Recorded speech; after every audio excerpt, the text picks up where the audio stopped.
आप सभी को नमस्कार। आज हम बात कर रहे हैं कि शनि महाराज किस भाव में होता है, कि वो लगन में है, पहले भाव में है, सेकंड भाव में है, तो वो कौन से रोग देता है। देखिए दोस्तों, ऐसा मान के चलिए किसी भी जन्म कुंडली में शनि कम पीड़ित या कम पापी होने पर शनि की महादशा के अंदर या उसकी अंतर्दशा के शुरू या ख़त्म या मध्य या मतलब एंड से पहले उन्हें कोई ना कोई रोग हो सकता है। स्टार्ट करते हैं हम पहले भाव से, यानी कि लगन भाव में अगर शनि महाराज हैं तो जातक को शारीरिक कष्ट हो सकता है। पहले भाव की बात हो रही है, ये ध्यान रखिएगा। गैस्ट्रिक प्रॉब्लम, सिर दर्द, सिर में अचानक से चोट लग सकती है, बाल झड़ सकते हैं। ये इस तरह से शनि महाराज जब लगन भाव में होते हैं तो ये रोग आते हैं। अब सेकंड हाउस की अगर हम बात करें, द्वितीय भाव के अंदर अंदर शनि है दूसरे भाव में, तो कौन से रोग होंगे। शनि जब सेकंड हाउस में होता है, जातक को नेत्र संबंधी, आइज, वो वाणी का भी संबंध है तो वाणी में भी विकार आ सकता है। मानसिक संताप हो सकते हैं उसे, और ऐसे समझ के चलिए कि राजा से राजदंड का भय और पारिवारिक कलेश जो होते हैं वो भी सेकंड हाउस के अंदर जो शनि जब होता है, अपनी अंतर्दशा या महादशा के अंतर जब होता है, तब ये फल मिलेंगे, मतलब अशुभ फल मिलते हैं।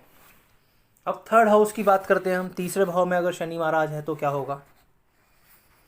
तीसरे भाव के शनि महाराज में क्या होता है कि उत्साह में कमी आती है।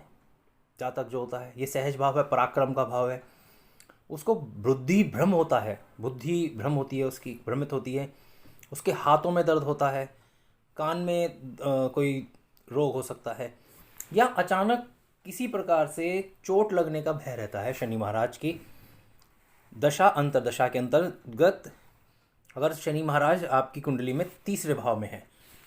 अब मान लीजिए चौथे भाव में अगर आपकी कुंडली में शनि महाराज हैं तो क्या होगा। चौथे भाव का शनि जो होता है वो अचानक से वाहन से दुर्घटना कर दे, आपके घर में अग्नि वगैरह अग्निकांड हो जाए। मतलब विशेषतर ये देखा गया है कि वाहन के या अग्निकांड से आपको कष्ट मिलेगा, और कोई ऐसा कष्टकारी रोग भी हो सकता है आपके जीवन में। तो ये चौथे भाव में अगर शनि महाराज है और उसकी दशा अंतर्दशा चल रही है तो। पंचम भाव में अगर शनि महाराज आपकी कुंडली में है तो कौन सा रोग हो सकता है, क्या हो सकता है, ये समझने के लिए, अगर पंचम भाव में है तो संतान पक्ष की तरफ से आपको परेशानी रह सकती है, मानसिक कष्ट हो सकता है, विद्या के कारण हो सकता है मानसिक कष्ट, और मतलब डर रहेगा, और एक आपकी छाती में और हाथ के अंदर, जैसे हाथ के अंदर की तो, और मतलब हथेली में, हथेली साइड में, और जो है फोड़े, जैसे फोड़े फुंसी होने का रोग का भी संभावना होती है इसमें, शनि महाराज अगर आपके पंचम भाव में बैठे हैं तो। अगर छठे भाव की में शनि महाराज आपकी कुंडली में है तो उसकी दशा अंतर्दशा के अंतर में आपको इसमें अगर जो साढ़े साती होगी या गोचर होगा जब शनि महाराज का, तो उसमें लाभ अवश्य होगा, इसमें आपको लाभ मिलेगा। अब यहाँ पे देखिए, अशुभ प्रभाव ना होकर शुभ प्रभाव हो जाता है। पर अगर यहाँ पर एक चीज़ ध्यान देने वाली है कि अगर ये शनि महाराज किसी अन्य पापी ग्रह के साथ या उसके प्रभाव में हो, या छठे भाव के स्वामी के साथ योग करते हैं, तो शत्रुओं को वो बढ़ा देते हैं, मतलब शत्रु उसके ताकतवर हो जाते हैं, प्रबल हो जाते हैं। उससे मानसिक कष्ट, चोरी से हानि हो सकती है आपको, और कोई विषैला जंतु जैसे सांप वगैरह या कोई और, वो आपको काट ले और उसके विष से आपको पीड़ा का भय रहेगा। अगर शनि महाराज सप्तम भाव में है तो सप्तम भाव हमारा नाभि से नीचे का अंडरवियर, जहाँ हम जितना होता है हमारा उतना कहा जाता है सप्तम भाव के अंदर। तो गुप्त रोग हो सकते हैं, मूत्र संस्थान जो आपका मूत्र संबंधी कोई संक्रमण हो सकता है, जीवन साथी की मृत्यु हो सकती है, या अन्य किसी कारण से मानसिक कष्ट या शत्रु के द्वारा आघात होने का भय रहता है अगर सप्तम भाव में शनि है और उसी की महादशा या अंतर्दशा आपकी कुंडली में आ गई है।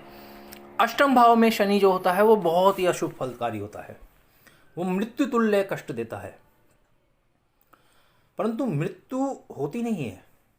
मतलब आपको लगेगा कि यार मैं तो बस अब जाने वाला हूँ, मेरा तो टाइम हो गया है। जहर से खतरा रहता है, दाएं पैर में या घुटने में गंभीर चोट रख सकती है। और इसमें इसकी जब अष्टम भाव में शनि होता है और उसकी दशा अंतर्दशा आती है तो आपका आँख का कोई ऑपरेशन हो सकता है, शल्य चिकित्सा, नेत्र शल्य चिकित्सा हो सकती है आपकी।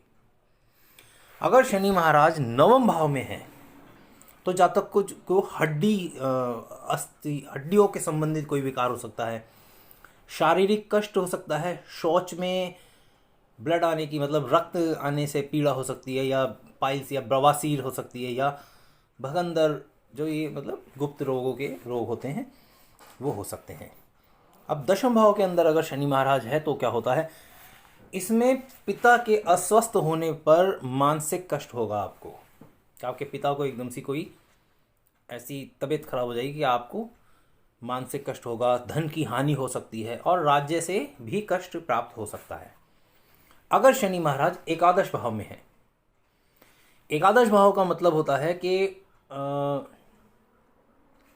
देखिए एकादश भाव में अगर शनि महाराज है और उसी की महादशा आ गई या अंतर्दशा आ गई तो उसके आय के अंदर वृद्धि हो जाएगी आपकी।